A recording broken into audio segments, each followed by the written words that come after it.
불교의 창시자는 고타마 시타르타입니다. 시타르타의 아버지는 카필라 바스투의 성주로 어린 시절 시타르타는 부족의 왕자로서의 삶을 살았습니다. 풍요로운 삶을 살던 시타르타는 사문유관이라는 사건을 겪게 됩니다.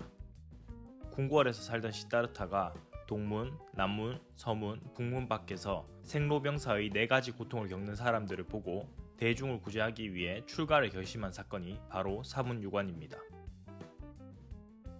출가한 시타르타는 유견연의 수행을 통해 진리에 대한 깨달음을 얻었습니다. 이렇게 깨달음을 얻어 열반, 해탈의 경지에 이른 시타르타를 부처 혹은 석가모니라고 합니다.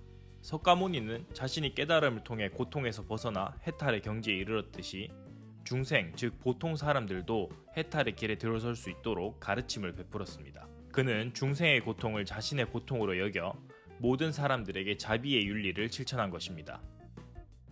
모든 중생에 대한 사랑하는 마음을 바탕으로 그들에게 행복을 가져다 주고 중생이 겪는 고통에 공감하고 불행을 없애주는 삶을 산 것입니다. 석가모니는 인간이 생로병사의 고통을 겪는 이유가 우주와 만물, 인생의 진리를 제대로 파악하지 못했기 때문이라고 봅니다. 석가모니가 깨달은 첫 번째 진리는 연기설입니다. 여기 한 송이의 꽃이 있습니다. 한 송이의 꽃이 존재하기 위해서는 직접적인 원인인 씨앗과 씨앗이 싹을 틔우고 자랄 수 있도록 하는 간접적인 조건인 해와 비, 토양이 모두 필요합니다. 여기서 직접적인 원인을 인이라고 하고 간접적인 조건을 연이라고 합니다. 이러한 인과 연의 결과로 꽃이란 존재가 있을 수 있습니다. 이처럼 모든 존재와 현상은 인과 연의 상호관계에 의해서 생겨난다, 상호의존적으로 발생한다는 사상이 연기설입니다. 연기설에 따르면 우주의 모든 사물, 존재, 현상은 서로가 서로의 원인과 결과로 연결되어 있습니다. 따라서 어떤 존재와 현상도 독립적일 수 없습니다. 그렇기 때문에 우리 모두는 어떤 원인의 결과이며 그러한 원인으로 인해 생겨나고 그러한 원인이 없어지면 소멸하기도 합니다.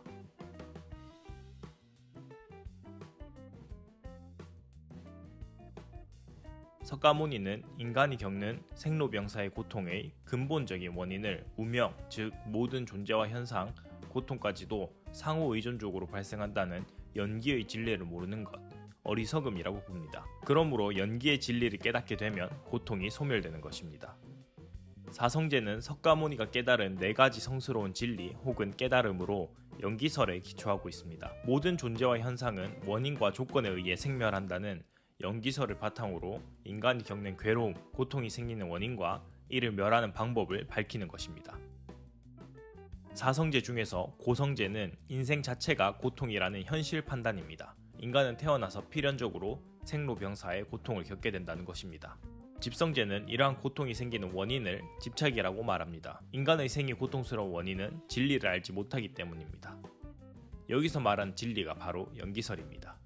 연기설에 따르며 모든 존재는 다른 원인과 조건에 의해 생겨나고 원인과 조건이 사라지면 소멸하기 때문에 항상 변함없이 존재하는 것은 없습니다.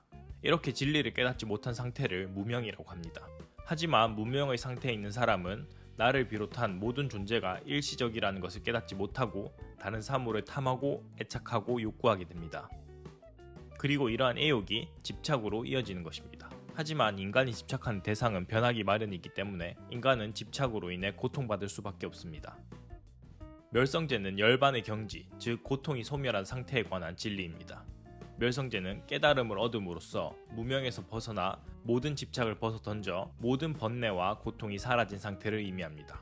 도성제는 고통이 소멸한 열반의 경지, 해탈의 경지에 도달하기 위한 길, 방법을 밝힌 진리입니다. 석가모니는 열반의 경지에 도달하기 위해서는 극단적인 쾌락도 아니고 극단적인 고행도 아닌 중도의 수행법을 실천해야 한다고 보고 팔정도라는 수행법을 제시했습니다.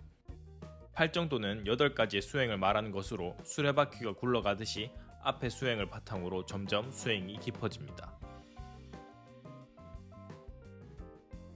석가모니의 또 다른 진리는 삼법인입니다. 삼법인에서 법은 불법, 부처님의 가르침 진리를 의미하고 인은 도장을 의미합니다. 따라서 삼법인은 불법의 도장으로 다른 종교와 불교를 구분짓고 불교 교리임이 분명할 판단하는 기준이 되는 3가지의 진실한 가르침입니다.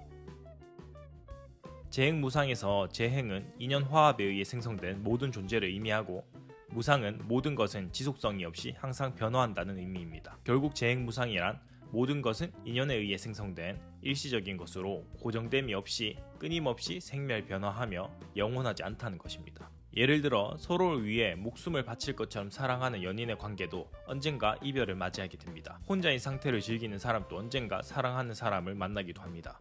이렇게 모든 것은 변하기 때문에 우리는 변하는 것에 집착하지 않음으로써 고통의 원인인 집착으로부터 벗어날 수 있습니다.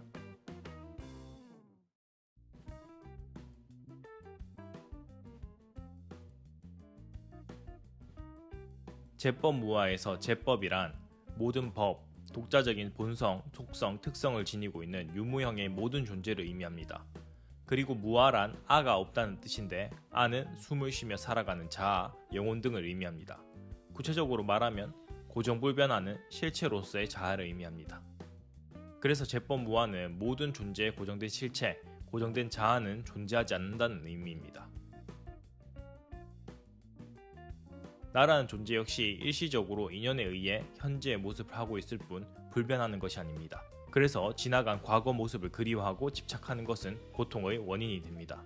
그래서 석가모니는 제법무아를 통해 나라는 자아는 고정된 것이 아니니 이 자아에 대한 집착으로부터 벗어날 것을 말하고 있습니다. 열반적정에서 열반은 불타고 있는 듯한 고통이 꺼진 상태를 의미하고 적정은 분별심이 없는 고요한 상태를 의미합니다. 그래서 열반적정은 모든 고통과 번뇌에서 벗어나 고요하고 청정한 마음 상태를 갖게 된다는 의미를 지닙니다. 고통이 사라진 상태이기 때문에 최고의 기쁨이고 안락의 상태입니다. 일체계고는 일체의 모든 것이 고통이라는 의미입니다. 인간은 변화하는 대상이 집착함으로써 탐, 진, 치의 삼독에 빠져 고통을 받게 됩니다.